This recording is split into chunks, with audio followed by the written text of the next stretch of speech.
ఒక pregnant women ఎన్నో ఆశలు పెట్టుకొని ఉంటుంది వాళ్ళ బేబీ మీద, భర్త మీద. ఓకే, అమ్మాయి మీద అనుమానం ఉండొచ్చు, అమ్మాయి తప్పు చేసి ఉండొచ్చు, ఎంటీ బ్రెయిన్ అయి ఉండొచ్చు, ఏ పని పాట లేకుండా ఊరికే ఫోన్లు చూసుకుంటూ రీల్స్ చూసుకుంటూ. నీ ఫోన్ ఎంత అప్డేట్ అయిందో నీ చుట్టూ అంతకంటే అప్డేట్ అయ్యింది. వాడు మంచోడా కాదా అనేది వాడి మాటలు బట్టి కాదు.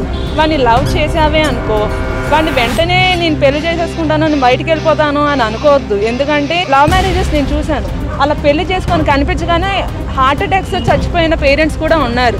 నువ్వు చచ్చిపోయినా పర్లేదు, నేను బయటికి వెళ్ళి పెళ్లి చేసుకోవడం అనేది అది ఎక్కడ ప్రేమ? నీ అమ్మ నాన్నల మీద ప్రేమ లేదు, ఆడెవడో 2-3 సంవత్సరాల్లో చేసాడు అని పెళ్లి చేసేసుకుంటున్నావు. వాడి మీద నిజంగా నీకు ప్రేమ ఉందా?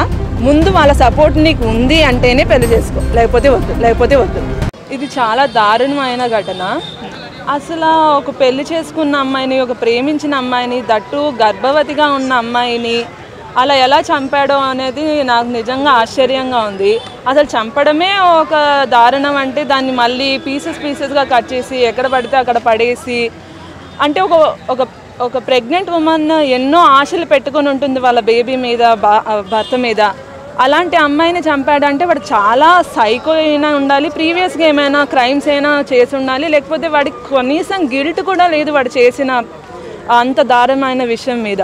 అంటే ఆ పార్ట్స్ను కూడా కట్ చేసిన తర్వాత బ్యాగ్లో వేసుకొని ఏదో ఆఫీస్కి వెళ్తున్నట్టు లేదా ఏదో పని మీద వెళ్తున్నట్టు సైలెంట్గా తీసుకెళ్ళి అలా పడేయడం అనేది ఎలా అనిపిస్తుంది? అంటే పక్కన ఉన్న చుట్టుపక్కల తెలియకుండా చేయడం అనేది. వాడు ఏంటంటే హీ థాట్ వాడు హైడ్ చేసుకోగలను, నాకు ఈ సొసైటీ నన్ను ఏమి పట్టించుకోదు అని అనుకున్నాడు. కానీ ఏంటి, ఇంత చుట్టూ చాలా అప్డేట్ అవుతుంది మన ప్రపంచం, మన ఏరియా, మన చుట్టుపక్కల అందరూ అప్డేట్ అవుతుంది. ప్రతి ఒక్కడికి ఫోన్ ఉంది, ప్రతి చుట్టూ సీసీటీవీలు ఉన్నాయి. అసలు వాడు ఎలా అనుకున్నాడేమో, హైడ్ చేసేస్తాను, నేను తప్పించుకోగలను అనే ఒక కాన్ఫిడెంట్గా ఉండుంటాడు. బట్ ఏంటంటే సొసైటీ అనేది ప్రతి ఒక్కరిని గమనిస్తుంది. మన చుట్టుపక్కల ఎవరు ఏం చేస్తున్నారో అనేది పక్కా గమనించాలి. ఎందుకంటే మన ఒకడు అలాంటి విషయం చేశాడంటే మనల్ని ఏం చేస్తాడో అనేది కూడా భయం ఉంటుంది చుట్టుపక్కల వాళ్ళకి. అంటే ఈ ఘటనలో ముఖ్యంగా అనుమానం అనేది ఎంతవరకు తీసుకొచ్చింది? ప్రేమించి పెళ్లి చేసుకున్న తర్వాత అనుమానం రావడం వల్ల ఇంత దారుణ జరిగింది అన్నమాట. మీరేం చెప్తారు దానికి? అనుమానం ఓకే, అమ్మాయి మీద అనుమానం ఉండొచ్చు, అమ్మాయి తప్పు చేసి ఉండొచ్చు, కానీ అమ్మాయిని అలా చంపుండాల్సింది కాదు. అమ్మాయికి ఏదైనా చెప్పుండాల్సింది, లేకపోతే పోలీసులు చెప్పుండాల్సింది, వాళ్ళ పేరెంట్స్కి చెప్పుండాల్సింది, ఇంకేదైనా చేసి ఉండొచ్చు. అనుమానం ఉంది, అమ్మాయి తప్పే చేసింది, కానీ చంపుండాల్సింది కాదు కదా. కానీ వాడు ఎంతో దారుణంగా చెప్పాడు, అది చాలా తప్పు. అంటే ఇక్కడ మహిళ చనిపోయిన తర్వాత తన తరపు వాళ్ళు, అంటే కుటుంబ సభ్యులు ఎవరైతే ఉన్నారో తన ఫ్యామిలీ సపోర్ట్ కనీసం చూడడానికి కూడా రాలేదని చెప్పి ఒక వార్త అయితే వినపడుతుంది. నాకు అనిపిస్తుంది మరి వాళ్ళు కూడా ఎంతో బాధపడి ఉంటారు కదా. నా కూతురు నేను ఇంత బాగా చూసుకుని పెంచిన నా కూతురు నన్ను వదిలేసి వెళ్ళిపోయింది అని బాధ ఉంది వాళ్ళకి. కానీ వస్తారు, రాకుండా అయితే ఉండరు, కానీ వాళ్ళకి కొంచెం టైం పడుతుంది అని నేను అనుకుంటున్నాను. అంటే ఇది ముఖ్యంగా క్యాస్ట్ ఫీలింగ్ వల్ల జరిగిన మ్యారేజ్ కాబట్టి దానివల్ల దూరంగా ఉన్నారు. ఆ తర్వాత ఈ పరిస్థితికి వచ్చింది, అనుమానం అనే దానివల్ల హత్య జరిగిందని చెప్తున్నారు. క్యాస్ట్ అనేది మనం ఇప్పుడు మార్చలేనిది. ఇప్పుడు మనలో క్యాస్ట్ లేకపోయినా పాలిటిక్స్లో అది క్యాస్ట్ ఉంది, మనం ఏం చేయలేము దానికి. సో మేబీ మనమే చూసుకుందాము. మన పేరెంట్స్ కూడా వాళ్ళ క్యాస్ట్ వాళ్ళనే పెళ్లి చేసుకున్నారు. ఎందుకంటే చాలా ఉంటాయి క్యాస్ట్ చేసుకోవడంలో లాభాలు కూడా ఉంటాయి. అది నేను వాళ్ళని సపోర్ట్ చేస్తాను నేను. ఎందుకంటే మేబీ ఇంటర్ క్యాస్ట్ మ్యారేజ్ ఉందనుకోండి, వాళ్ళ పద్ధతులు వేరుంటాయి, మన పద్ధతులు వేరుంటాయి. మనము ఒక కనెక్షన్ ఉండదు. అదే మన క్యాస్ట్ వాళ్ళని చేసి మనకుంటూ ఒక ఇంటరాక్షన్ ఉంటుంది. అండ్ ఎన్నో చాలా లాభాలు ఉంటాయి. అండ్ వాళ్ళని సపోర్ట్ చేస్తూ మాట్లాడుతున్నాను అనుకోకండి. కానీ నా వరకు ఏంటంటే ఇంటర్ క్యాస్ట్ మ్యారేజ్ ఓకే చేసుకోవచ్చు, కానీ అమ్మ నాన్నల్ని ఒప్పించి చేసుకుంటే మంచిది అని. ఇప్పుడు ఇటువంటి ఘటనలు ఎక్కువగా జరుగుతున్నాయి కాబట్టి వాటి గురించి మీరు ఏం చెప్తారు? అసలు మొన్నటి వరకు కూడా అమ్మాయిలు చంపేశారని చెప్పి వార్తలు ఎక్కువైనాయి, గత 2-3 నెలల నుంచి బాగా వైరల్ అయింది. ఇప్పుడు చూసుకుంటేనేమో మళ్ళీ అబ్బాయిలు చంపేస్తున్నారని చెప్పి ఇప్పుడు ఈ ట్రెండింగ్ టాపిక్ వచ్చింది. సమాజంలో క్రైమ్ పెరిగిపోవడానికి దాని గురించి మీరు ఏం చెప్తారు? క్రైమ్ పెరిగిపోవడానికి కారణం నాకు తెలిసి మోస్ట్లీ ఎంటీ బ్రెయిన్ అయి ఉండొచ్చు, ఏ పని పాట లేకుండా ఊరికే ఫోన్లు చూసుకుంటూ రీల్స్ చూసుకుంటూ, లేకపోతే ఏమైనా వేరే లైక్ గూగుల్ చేసుకుంటూ, లేకపోతే ఇలా హైడ్ చేయొచ్చేమో, అలా హైడ్ చేయొచ్చేమో. మనకు ఒకళ్ళ మీద కోపం వచ్చింది అనుకోండి, కొన్ని రోజుల ముందేముండేది, ఎందుకులే మాట్లాడుకొని చూసుకుందాం అనుకున్నాను. ఇప్పుడు ఏంటంటే ఫోన్స్ ఎక్కువ అప్డేట్ అయిపోయాయి. ఈయన చంపేస్తే ఎలాగైనా మనం హైడ్ చేయొచ్చు అనే ఒక ధోరణిలో ఉన్నారు.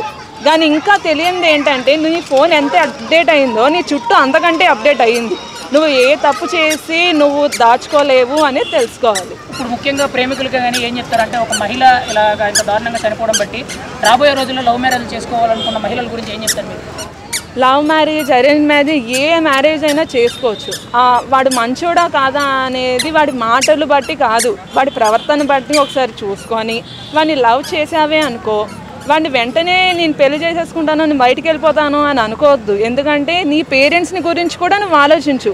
నువ్వు వెళ్ళిపోయావు పర్లేదు, కానీ నీ పేరెంట్స్ వాళ్ళు ఎంతో అవమానాన్ని ఫేస్ చేయాలి, ఆ చుట్టుపక్కల వాళ్ళతో ఫేస్ చేయాలి, వాళ్ళ రిలేటివ్స్తో ఫేస్ చేయాలి.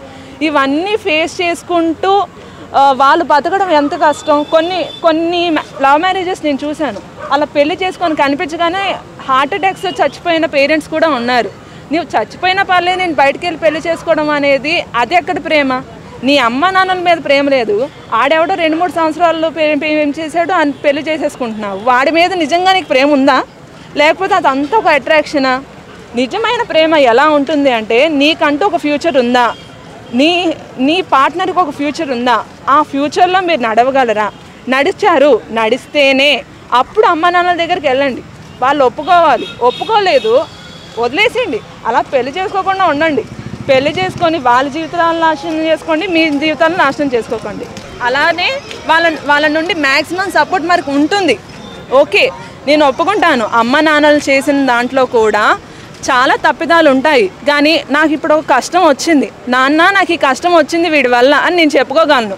అదే నేను లవ్ మ్యారేజ్ చేసుకుని నేను వెళ్ళిపోయాను అనుకోండి, సేమ్ కష్టం వచ్చింది నాకు, కానీ నాన్న నాకు కష్టం వచ్చిందంటే నువ్వే వెళ్ళావు కదా అని అంటారు కదా. అంటే మనకేంటంటే మనకంటూ మన హస్బెండే కాడు, ఎందుకంటే అటు 2-3 సంవత్సరాలు ఏమో అంతే తిరిగాడు. నిన్ను అర్థం చేసుకుంది మీ అమ్మా నాన్న.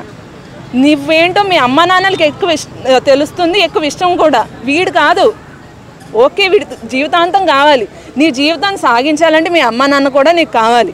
ముందు వాళ్ళ సపోర్ట్ నీకు ఉంది అంటేనే పెళ్లి చేసుకో, లేకపోతే వద్దు.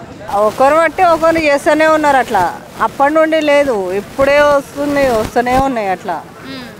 ఫస్ట్ ఎప్పుడైతే ఒకరు చేసిర్రో అప్పటి నుండి అట్లనే చేసేది ఉండే. వాడిని కూడా వదలొద్దు అసలు. ఈ మధ్య చాలా వరకు అంటే పడాలనేవి చాలా కామన్ అయిపోతున్నాయి. ఇద్దరు ఒక అండర్స్టాండింగ్ అనేది ఉండాలి కదా, అండర్స్టాండింగ్ లేకపోతే ఇట్లా అవుతుంది. సో వాడిని మాత్రం కఠినంగా శిక్షించాలి. ఒప్పించి చేసుకునేది సెక్యూరిటీ ఉంటుంది. చేసుకోకుండా ఏదో గుడిలో పోయి చేసుకున్నాం, ఆడ గోపురాలు వేసుకున్నాం, ఇంట్లో వేసుకున్నాం, అందులో వేసుకున్నాం, అది కాదు. నలుగురిని పెట్టి చేసుకునేది అదే గొప్ప. అడుగుతారు వచ్చి, ఎందుకు నువ్వు ఇట్లా చేసినావు ఏంది అని.